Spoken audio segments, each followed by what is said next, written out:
Twitch manager pulled up. I can keep an eye on things.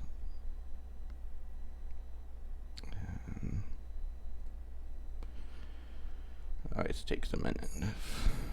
Awkward live time. Okay.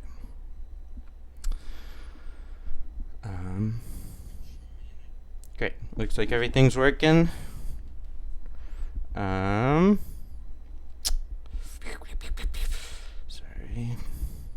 Stream manager. Here we go. Okay, well, I don't know how many people we have right now, but I'll start just with the intro. Thanks for joining us, everyone, for this latest Twitch stream, okno.one stream. We're here with Kristi Williams, and tonight's discussion is called the History and Destruction of Greenwood since 2001, and I'll read our little blurb about it, kind of what we're going to be talking, and I will give also the disclaimer. We were going to do this as more traditional. Kristi gives a talk followed by audience Q&A, but we're going to shift this to more of just a full Q&A. So please, would love to, get questions from the chat through the whole thing. So if anyone has thoughts and things they'd like to get to, pressing questions, please share them. Basically what we're going to be talking about, our official blurb is, in the 20 years since the Tulsa Race Riot Commission in 2001, which marked the first official acknowledgment of the Tulsa Race Massacre, the city of Tulsa, in conjunction with the George Kaiser Family Foundation, has aggressively transferred large parcels of Greenwood into the hands of white developers. How has the notion of reconciliation been used to obscure this land theft and withhold reparations in favor of white-owned developments like ONEOK, Field, OSU, and the BMX USA Museum? What's the significance of the 2001 Race Riot Reconciliation Act, and how has it been used to accelerate the theft of land in Greenwood? And lastly, what are the possibilities for mobilizing Tulsans against this twisted notion of reconciliation in favor of real and meaningful reparations? And Kristi Williams, joining us today, is an author, community activist. She's the co-owner of the Real Black Wall Street Tour, chair of the Greater Tulsa African American Affairs Commission, recent guest on MSNBC, CNN, Joy Reid, many things. Kristi, could you start just by telling us about, maybe introduce yourself, and just, you've had a really crazy week filled with activity. Can you talk about what you've been up to this last week? Sure. Again, I am Kristi Williams. It is an honor to be here. Thank you for having me. And it's been a crazy week. I have been into a few documentaries that recently aired on the anniversary of the 1921 Tulsa Race Massacre. One with PBS, the History Channel, CNN, the LeBron James film, the Russell Westbrook film, and some other things. So it's just been busy. Everyone is, doing the interviews and trying to, and we had the Dr. Tiffany Crutcher and Justice for Greenwood had a huge Black Wall Street Legacy Fest to commemorate the 100th centennial of the race massacre. And it's been really, it was really good. And it wasn't just a lot of singing and dancing. It was really some education and honoring those ancestors. And so it was really good, really good. So I'm recovering. Well, really excited to have you here. Maybe, I know you mentioned the resolution that was passed last night. Could we maybe just start talking about what that was, your involvement in it, and kind of hopes moving forward? So I chair the Greater Tulsa African American Affairs Commission with the City of Tulsa, and we wrote a proposal for a resolution. It was about 2 pages, and as you know, as you go through city legal and city council, it was really whitewashed. So I wasn't happy too much with the language that was in there, but it passed. And what it did do was it's a vehicle basically where the city has apologized, has acknowledged, and made a commitment that they are going to not only pass policies, but we're going to create policies that is going to explicitly help Black people who have been negatively affected by systemic racism right here in Tulsa. The city of Tulsa has, for the past 3 years, have what is called the equality indicators, and that has measured the inequity that goes on in the city, from education, from to health, housing, policing, and Black people have always came on the short end of the stick. So the city of Tulsa spends a lot of money on doing these studies, which is important data that we need, but the solutions to fixing them. So it's like, again, is the history in this country. Profits have been made from Black people's oppression and pain, but not enough put into fixing it. Right. And yeah, and it's easy to spend money on the study, but to do the thing about it, the constant stall tactics and Yes. yeah, I was wondering if we could kind of talk about, because I think Greenwood Rising is sort of a good introduction to what we're talking about today. Like it recently, their Tulsa World had, they've been doing a lot of really questionable coverage, but through their coverage, some information's come out, especially, particularly that the commission, GKFF, and the city have raised $30 million for this centennial, and I think specifically $20 million of that went to Greenwood Rising. Nothing for survivors or descendants. Yeah, I was mentioning, you said, you don't want to be a part of Greenwood Rising. You have been in there, but yeah, could you talk about like? Yeah, so I haven't been in there yet. Oh, okay. Yeah, I haven't been in there yet. But yeah, Greenwood Rising, the money that they've raised to $30 million, and not one dime of that has gone into the community. Not one dime of that has went to the survivors. Not one dime has went to the descendants. And when they were building the Greenwood, well, before they even started building, there were no community conversations about, is this something the community wants? How is this going to affect the community? They had a community meeting, but it was a meeting telling the community what they were going to do. The deal had already been signed, and which is Tulsa's history. It's the Tulsa way to do that when it comes to the Black community.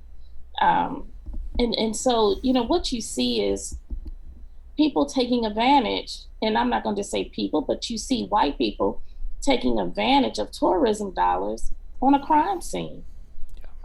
That's basically what this is, and they don't understand that. It would be like them going to Germany at a concentration camp and putting up a historical site and making money off of it. Our Jewish brothers and sisters wouldn't have that. And rightfully so. And so we just want that same respect, and that respect was not given. Yeah. It was not given. Well, could we go back in time to 2001, because the idea that, this was a significant year. 20 years ago was the first time there was official recognition from the city, from the Race Massacre, of the Race Massacre via the 2001 commission. Could you talk about, I guess, maybe just transport us back a little bit, talk about the environment then, and then and maybe we can get to the 2001 Race Riot Reconciliation Act, which was kind of the official legislature's response to that commission. Right. So um, our former state representative Don Ross um, found out about this about a race massacre, and as he started to read and research, he decided, hey, we got to do something about this, and the world needs to know this. And a lot of people who actually live here didn't know about it. There was a lot of people who knew about it, but who stayed quiet about it, and out of fear and trauma, so they stayed quiet about it. But what Don Ross did was he interviewed survivors from the massacre. He interviewed anyone who knew anything about it. And he did these interviews from 1997 to 2001, and he compiled all of his findings, all of the stories, and made the Race Riot report.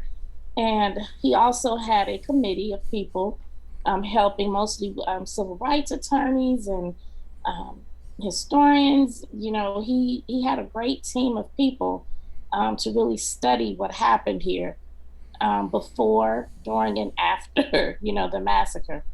And then the Race Riot Reconciliation Act came about, and it was 5 demands. I know one was scholarships for the descendants, cash payments to the survivors and descendants. Um, I think there was something there too about that. I can't remember quite for sure, but none of that has been, none of those. I mean, not one thing has been done. Nothing. The only thing that the survivors did get out of this when they went to Supreme Court, and they lost because they said time had ran out, and the survivors came back just, and let me just go back. I got to know Wes Young through my cousin Chief, who was a survivor. He's passed on, and Otis T. Clark, who passed on. And knowing them, they were always full of life. It was just like a light in their eyes because they were so hopeful of what could come. They were thinking they could get justice. But when they came back from Washington, D.C., you can just tell that light was gone. Like it was just gone. And so that's what kept me going. But one thing that they did get, they got some gold medals. They got gold medals. Okay. For all of that trauma, I mean, it's just, I can't even say it any, another way. But that's what they received, was gold medals. And they went home and they died. Yeah, I saw something that, in 2003, I think when that court case, there was something like, there was over 100 survivors. Now 20 years later, there's only 3. Well, so you mentioned like none of the demands were met. And it seems like a crucial part of the story is that there was one demand that was met, which was economic development of Greenwood. That maybe that's arguably the only piece of the Race Riot Commission that was picked up. And Was it really? From what I understand, is that the Race Riot Reconciliation Act itself, that the commission made those 5 demands. The commission made the demands for direct cash reparations, payments to survivors, and then when the actual act came through Congress, it did not do any of that except for economic development of Greenwood. And which maybe brings us to the second idea of like what's now considered Greenwood. This idea that we have like one kind of block of Greenwood that we call Black Wall Street. The historic boundaries of Greenwood are much, much, much larger. And how did those boundaries come about? Like, could you talk about how we wound up with what we have being the official Greenwood? The original blocks is 40 city blocks of Greenwood. It's about 40 acres. That's the original. 35 blocks was destroyed, but no one wants to talk about the 40. You know, you always keep hearing 35 blocks. And then you hear people minimize Greenwood and Black Wall Street to just a street, which is why it's important we say Greenwood. I usually say Black Wall Street and Greenwood. Because people need to understand Black Wall Street is just where a lot of the commerce happened, but there were a lot of other businesses throughout the Greenwood district. But what you see today, it started with the model cities. The LBJ administration put highways through a lot of inner cities across the country. Greenwood was one of them. And then you had gentrification. You have redlining, gentrification, which is still going on today. And basically, the same spirit that destroyed Greenwood on May 31st, 1921, is the same spirit that is destroying Greenwood today. It has not changed. But when we talk about the history of Greenwood and Black Wall Street, I have to go back and give a little bit of Oklahoma history. Yeah. Before Oklahoma became a state, because it was Indian territory. And my people, I'm a descendant of Greenwood. My great aunt was in the Dream Act Theater when the massacre happened, but I am also a Creek Freedman descendant. My great-great-grandfather, Jesse Franklin, came from Arkansas on the Trail of Tears with the Creek Nation. And he came as a slave. He was enslaved by the Creek Nation. 10 years passed, emancipation happened. My great-great-grandfather became a judge that served on the Supreme Court of the Creek Nation. He actually put people to death. When I hear his story, he's in a book called African Creeks, and it's powerful to read that.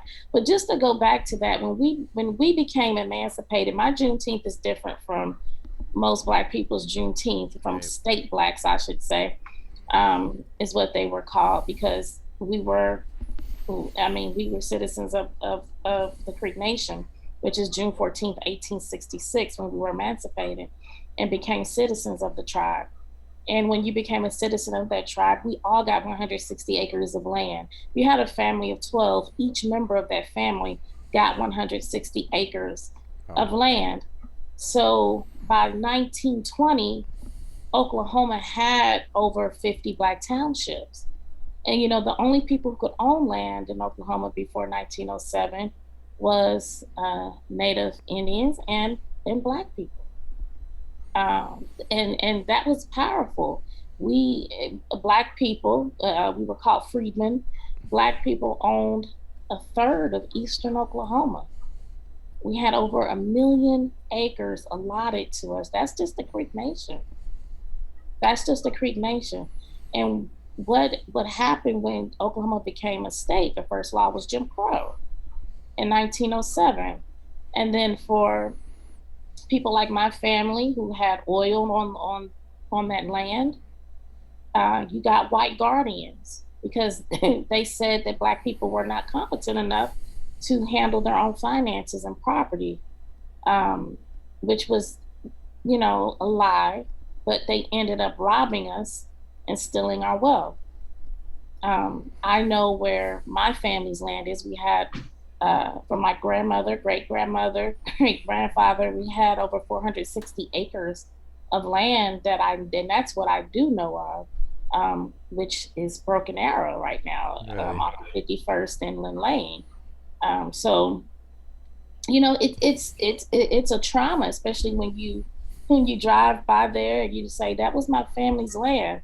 So, and then for those state Blacks who came here to Oklahoma, because Oklahoma was supposed to be the promised land for a lot of Black people who were just a few years from slavery, who wanted to escape lynchings.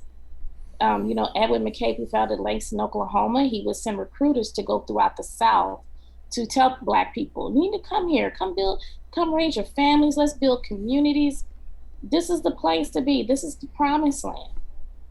And Black people came here with dreams of having real wealth through land ownership and thinking that they were going to pass this land on to their children, to their children's children. But that dream was so short lived, was so short lived.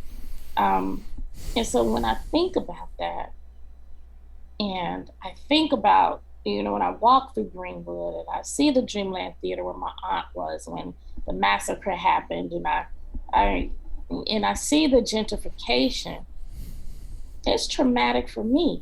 Me and my cousin Chief, we give tours. So a lot of times in the evening and the weekends, I'm doing at least 4 tours a week. And the trauma that consistently, I'm putting myself through just to tell the story. Right. It's crazy. Lucas, it is absolutely just insane. It is. I believe it. Yeah, I mean, you're talking about just what 1987 was emancipation, or 1897 Yes. to 1907. So just basically 10 years before segregation laws came in.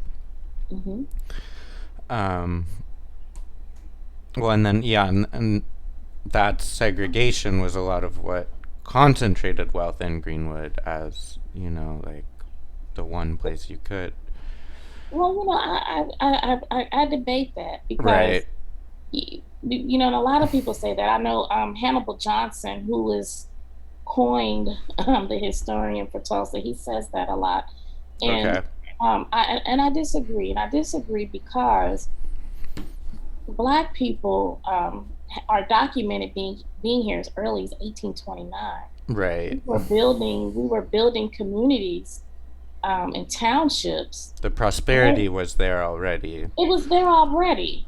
It was there already before 1907. It didn't. And when you just think about that, so it was a mindset.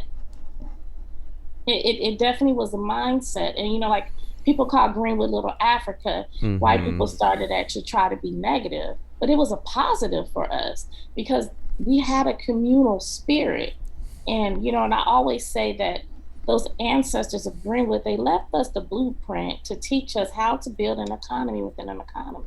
And that is exactly what they did. And that takes a mindset, that takes a community coming together and creating shared principles and shared values that they agreed upon.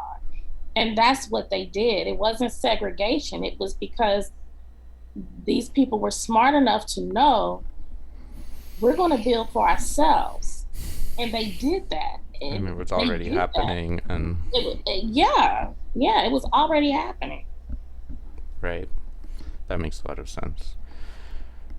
Naima says, thank you for educating us about the freedmen. That element of the story has been so important for Black folks outside of Oklahoma to understand.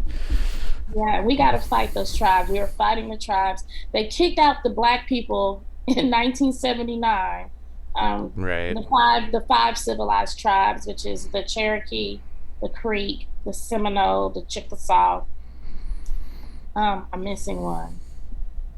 But yeah, the 5 civilized tribes. Yeah. Yeah, and so the Cherokee is the only one that has let and that was just recently through a lawsuit where they have let their freedmen back into their tribe.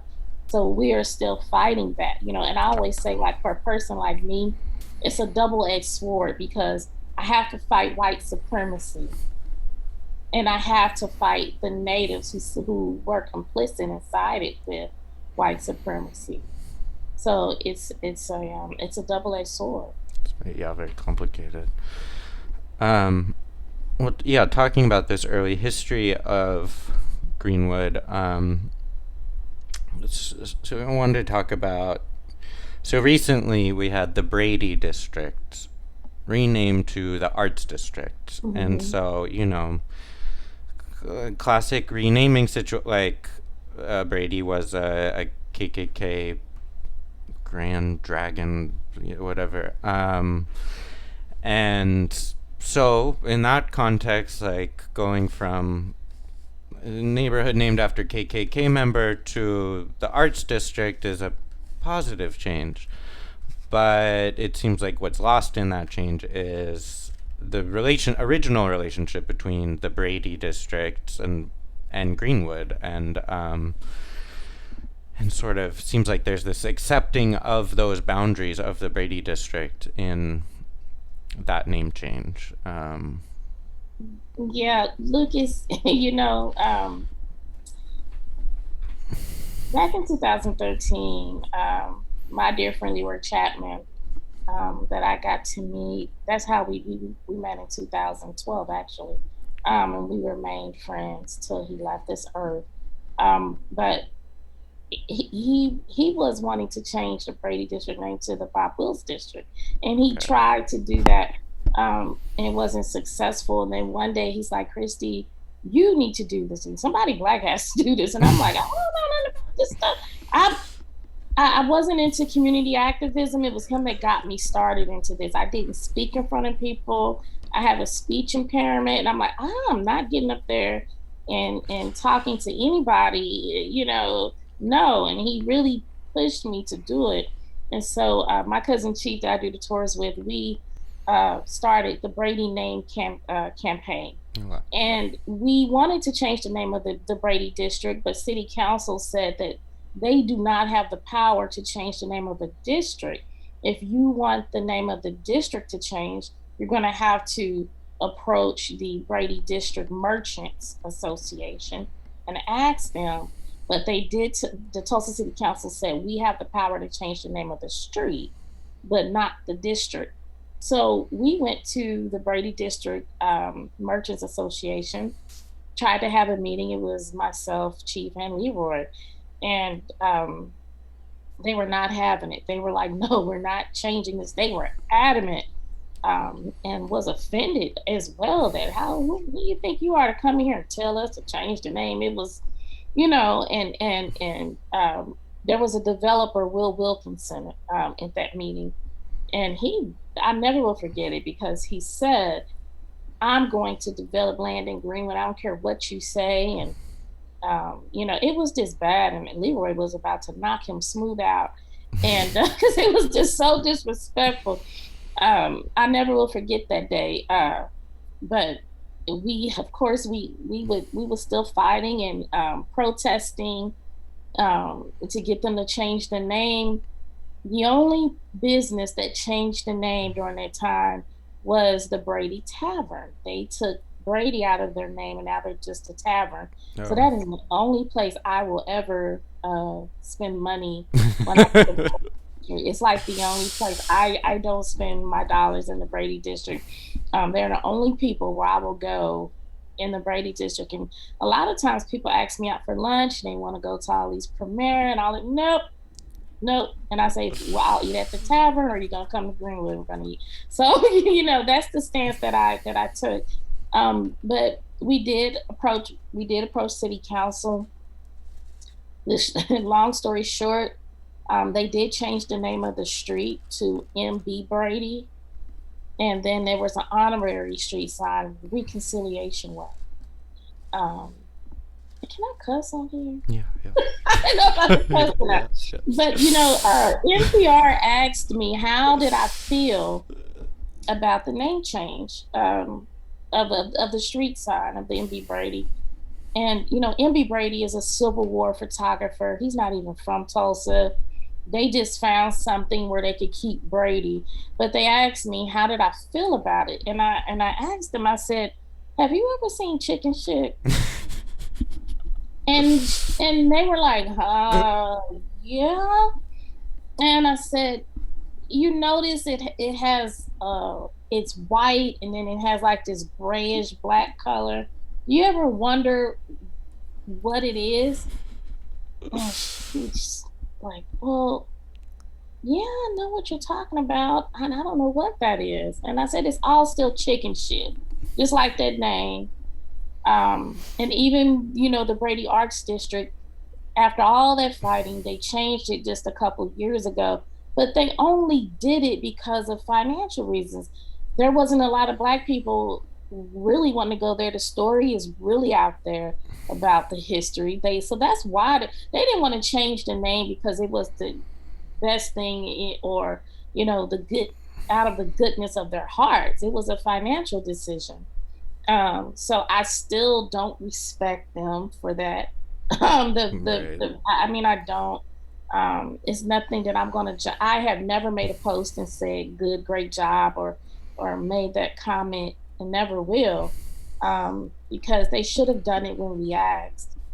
It was an easy change, and even there was some philanthropists that wanted to remain anonymous, who said they would pay for their signage to be changed for all the Mm-hmm. businesses there, um, because that was one of the complaints. Oh, it's going to cost us money to change Right.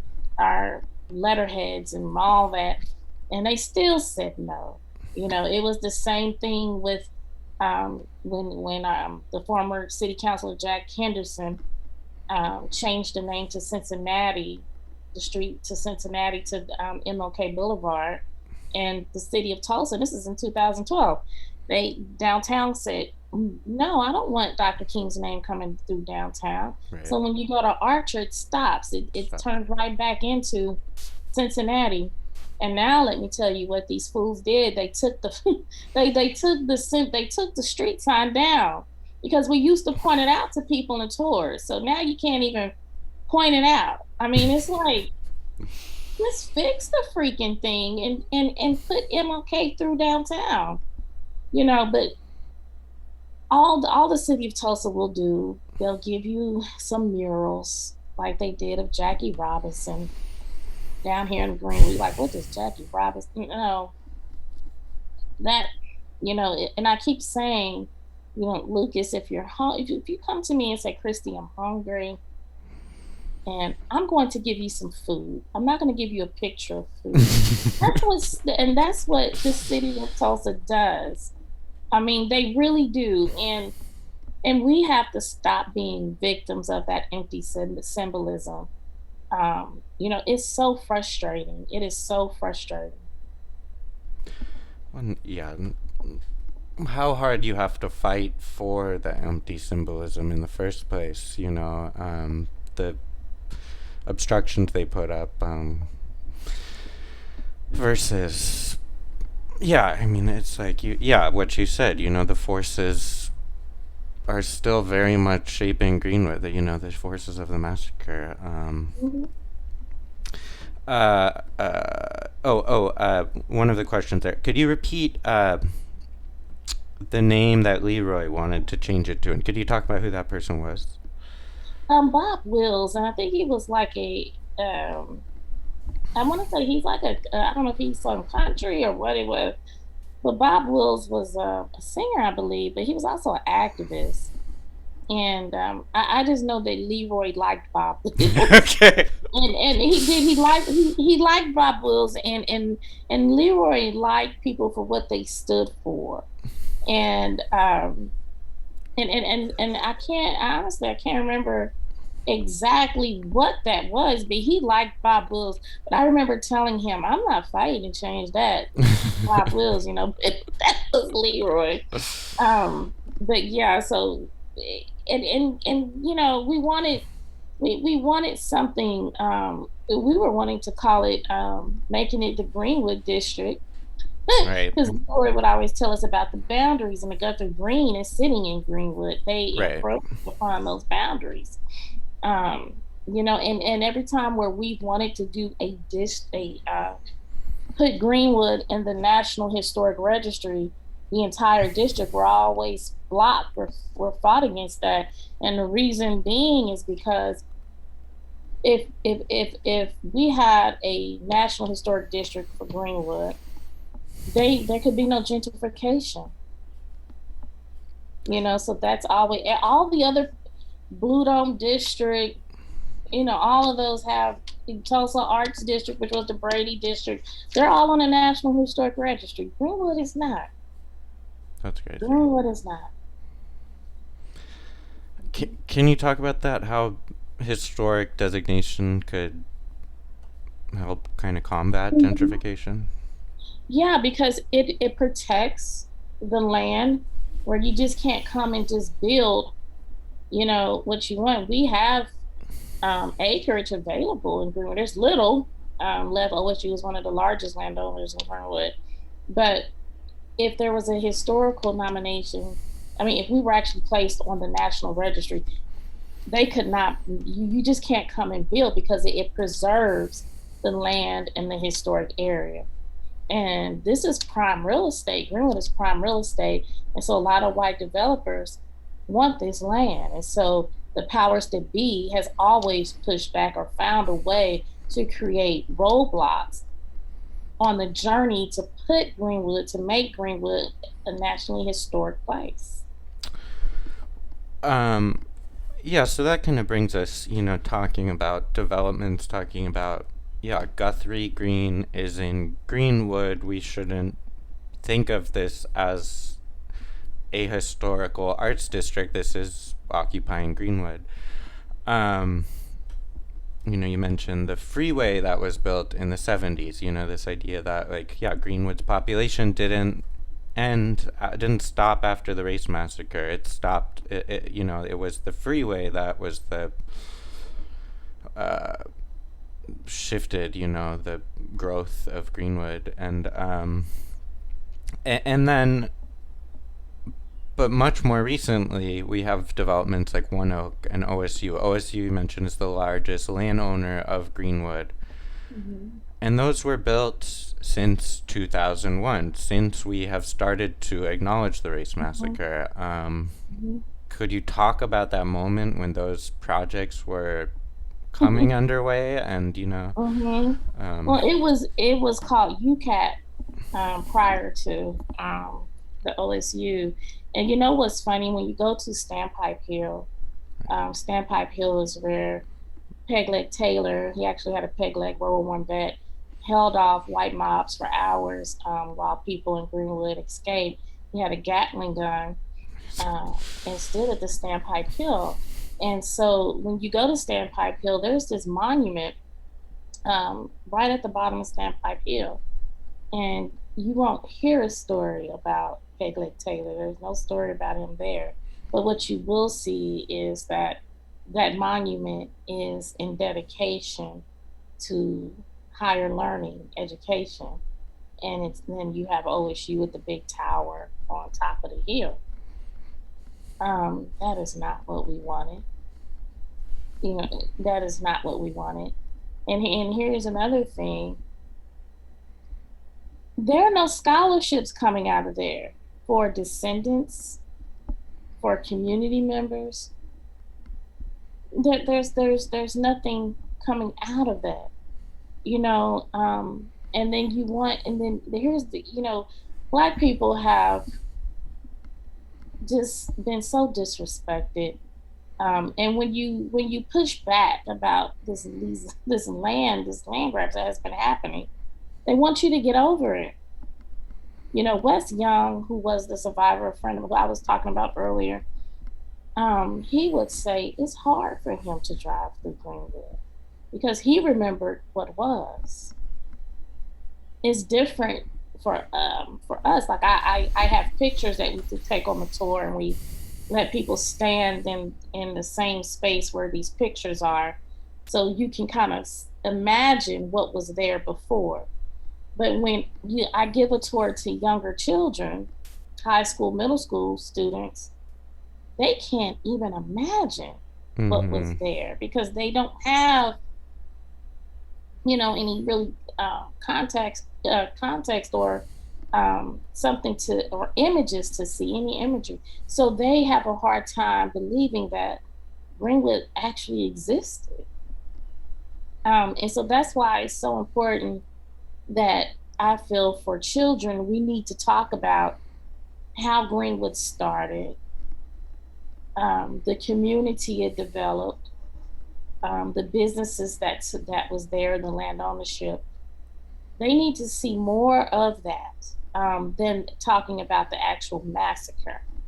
And they also need to learn about the rebuilding because Greenwood was rebuilt by 1925. And it was better than what it was before. In one of the old articles in the Tulsa and the Tulsa Star, which was the newspaper in the Greenwood days, A.J. Smitherman's newspaper, they called it the New Jerusalem. Um, I'm sorry, not the Tulsa Star, because that was destroyed in 21. I'm sorry, it was the Muskogee newspaper, and one of the writers called it the New Jerusalem. And when you just think of that, and let me just be clear back up a little bit, not everyone came back to rebuild. Only 40% of the residents of Greenwood came back to rebuild. And the city of Tulsa made it very hard for them. The city of Tulsa, um, they developed the Tulsa Real Estate Exchange, which they created ordinances that made it very hard for them to rebuild. They wanted to change the zoning, change it to a commercial zone from residential. But B.C. Franklin, but Cobra Franklin, who was an attorney at the time, the father of John Hope Franklin, John Hope Franklin Park, and John Hope Franklin Reconciliation that exists today. He took this case all the way to Oklahoma Supreme Court and won. So that is why they were able to rebuild. But here's the thing that a lot of people don't know. People always ask, well, how did they rebuild? Because there were laws also passed here that it's the white stores owned by white people. They couldn't sell goods or building materials to Black people. But it was the help of those other 50 Black townships. A lot of those freedmen, they helped to rebuild Greenwood. It's really interesting. Greenwood was the heartbeat, and the blood flowed through those other townships.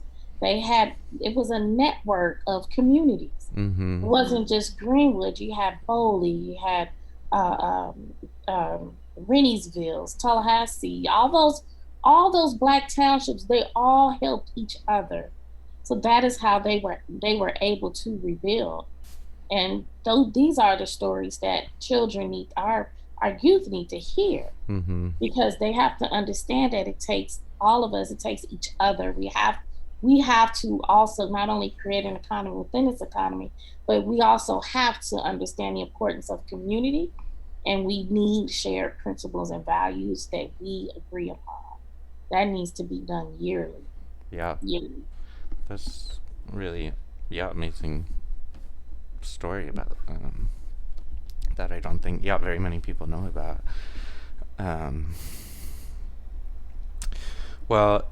So I'll add, please, people, if you have questions, as we kind of get to the end of the hour, please drop them in the chat, and it's still plenty of time.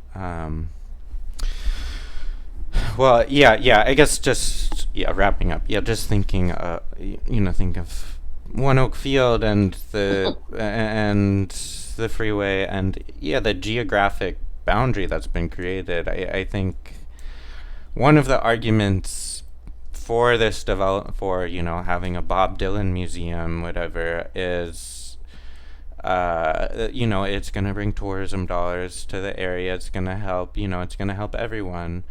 But if you look at the geography of how ONEOK and OSU very much block off Greenwood from the arts district, you can't.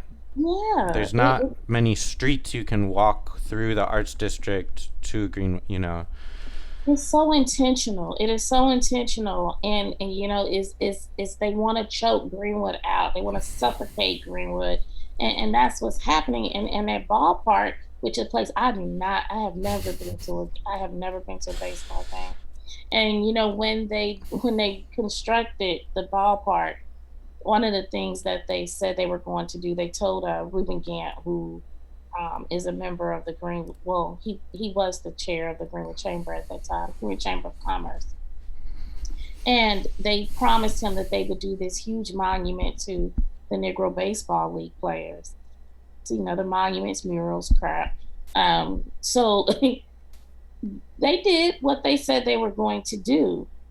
But what they did is they took these pictures of some of the major Negro Baseball League players and put them on these big medallions, and they put them up in the employee parking lot. So if you stand if you're on Elgin and you poke your head through the gate, if you can get your head through the gate, You can see them on the wall. But when you come in you can't, no one can see it. You literally have to be an employee of the... Right, right. And so that's such a slap in the face. And this is the treatment that we have been getting. And so I always tell Black people, when you know that, why do you want to go there? Right. And again, not one dime goes back into this community. They have this thing called the baseball tax. It goes into the trust, the baseball trust. So if you own a business in Greenwood, and like there are some Black businesses that are still there, they have to pay a baseball tax. And that tax goes into that fund. But not one damn dime of that is going back into the community of Greenwood. It's not. And so it's crazy, how this city has done us. And, and of course, these are cases all across the country. And I always tell people, and this is a fact that, on the eve of the Civil War, Black people owned a half of 1% of the wealth in this country. That was free slaves. They owned a half of 1% of the wealth in this country at the eve of the Civil War. Half of 1%. 2010, Black, with all the degrees that we have now, owned a half of 1% of the wealth in this country. 2010. Today, we own 1% of the wealth in this country. And we even had a Black president.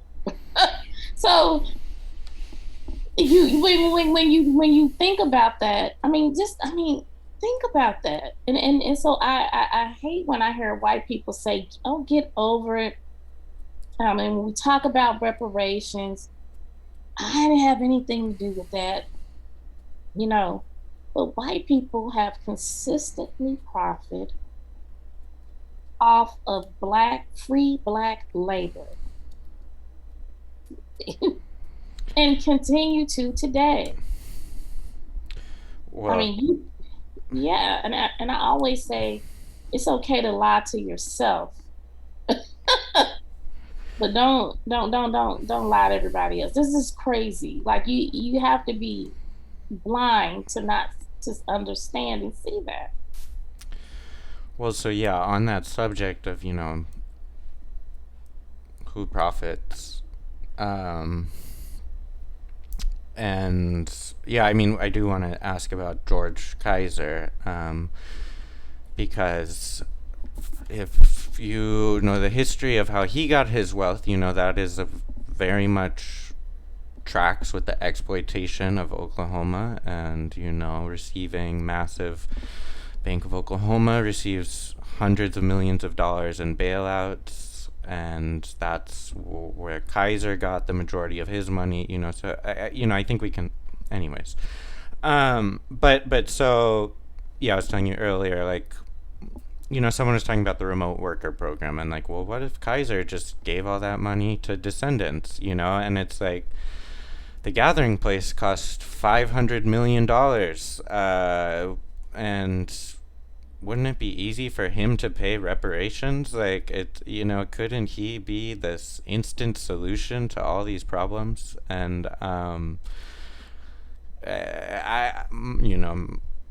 my sense is that he is much more an obstacle. The Kaiser Foundation is much more an obstacle than a possible solution. I'm wondering if you could talk about the Kaiser Foundation's relationship in Greenwood, their activities in Greenwood, and that kind of idea that they could maybe help. You're going to be surprised at what I'm going to say about this. Kaiser, George Kaiser. First, let me say, Michael Mason wrote in a great expose on Kaiser. I can't even explain the way he did it. It's beautifully laid out. Yeah. And I suggest everyone reads that article. We have the discussion on our YouTube page as well with Michael. Yes. And so with Michael, I don't think that Kaiser it's Kaiser's responsibility for Right. reparations. I don't. I do believe reparations are cash and land, and it needs to be a law. I needs to, it needs to be.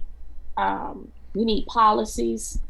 But what I do believe that the Kaiser Foundation can do, give back the land that they have taken already. Give that land back to Black people in Greenwood. Use their power to lobby policies explicitly for Black people, because they definitely have the power to do that. And, the other thing is,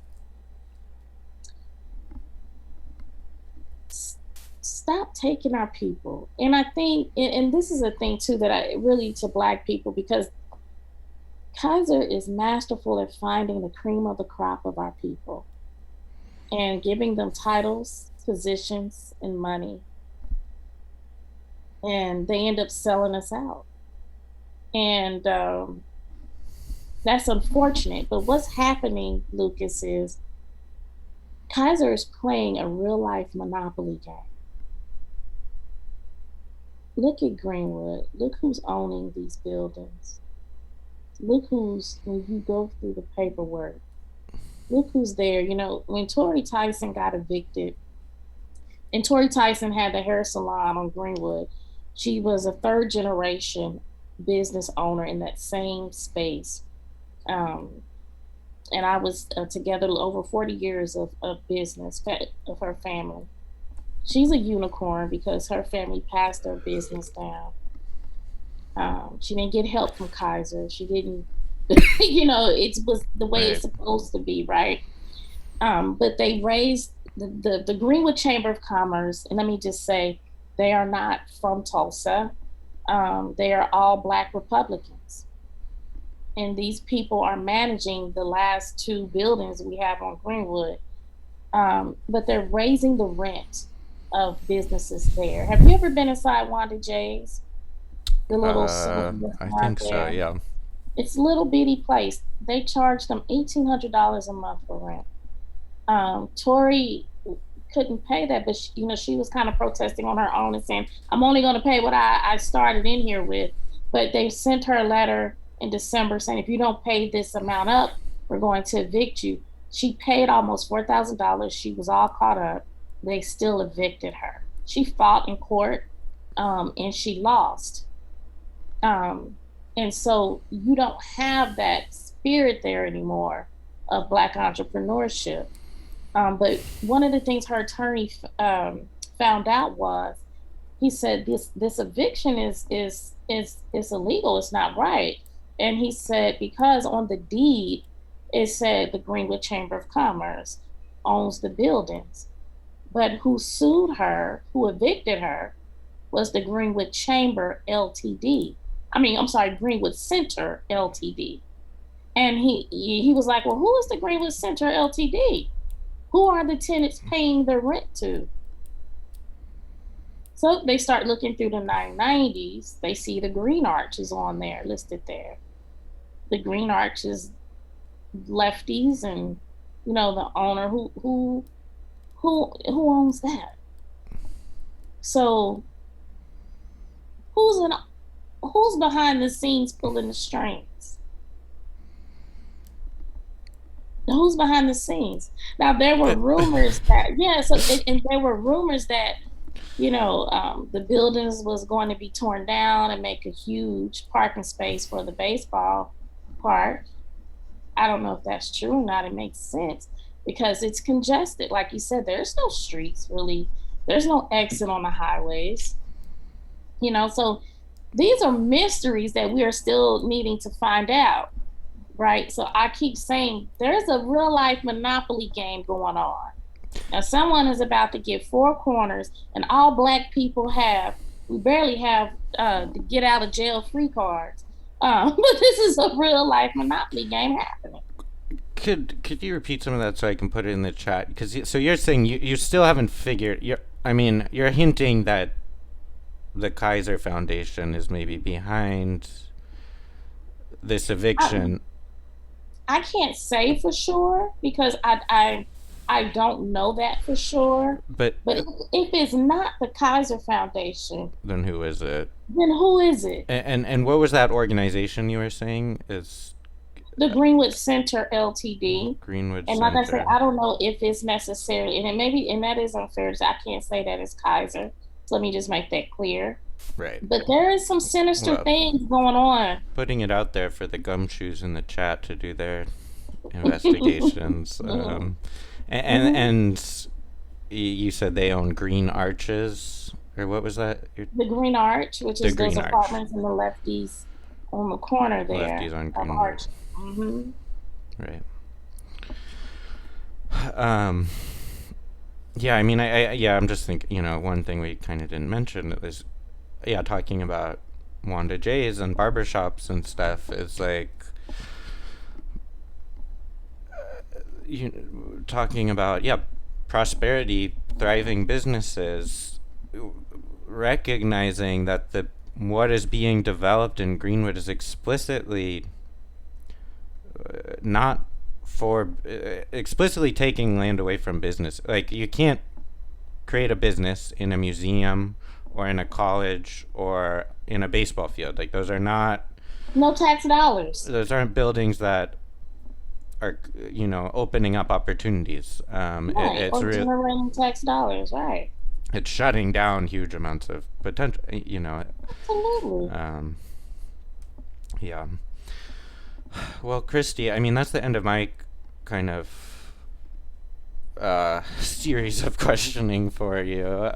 Is there anything you want to talk about, or like anything you want to plug? And in the chat, is there any remaining questions that we haven't gotten to that people want to ask about? I guess we're going to talk about, well, you did kind of mention in terms of like reparations in the context of like what Kaiser could do. I mean, that obviously seems like the biggest battle to be had in Tulsa as we move past the centennial. Do you have some thoughts on how to contribute to those efforts, or? Again, I don't think that it is Kaiser's responsibility Right. for reparations, but there are things he can do. Give back that land. Right. You know, give free and clear, no strings attached. If you really want to just, give to something, and I think that way is changing. I have seen some progress in that area, but those are things that I think that definitely could be done. But and the gathering place is not a place of racial healing. Right. I've heard people say that. I've heard Hannibal, Yeah. a Black person, say that it was a form of reparations. Absolutely nuts and Really insane. egregious. Yeah. And just because someone is Black doesn't mean that they speak for all of us at all. And that happens a lot. But I do see the paradigm shifting. Yeah, I was gonna say not how Kaiser can contribute, but how the rest of us can help. You know what? Definitely push when there's policies that's going to be voted on that's going to help Black people. Call your city council members. Call your go to the meetings. Emails, calls. Support those efforts. And that's the best way to help in those efforts. Give to the Justice for Greenwood fund. They need that support. Make donations to them. Support the Black Wall Street Chamber of Commerce and the Power Group, which is the economic development arm of the Black Wall Street Chamber. Our city councilor, Vanessa Hall Harper, created that a few years ago.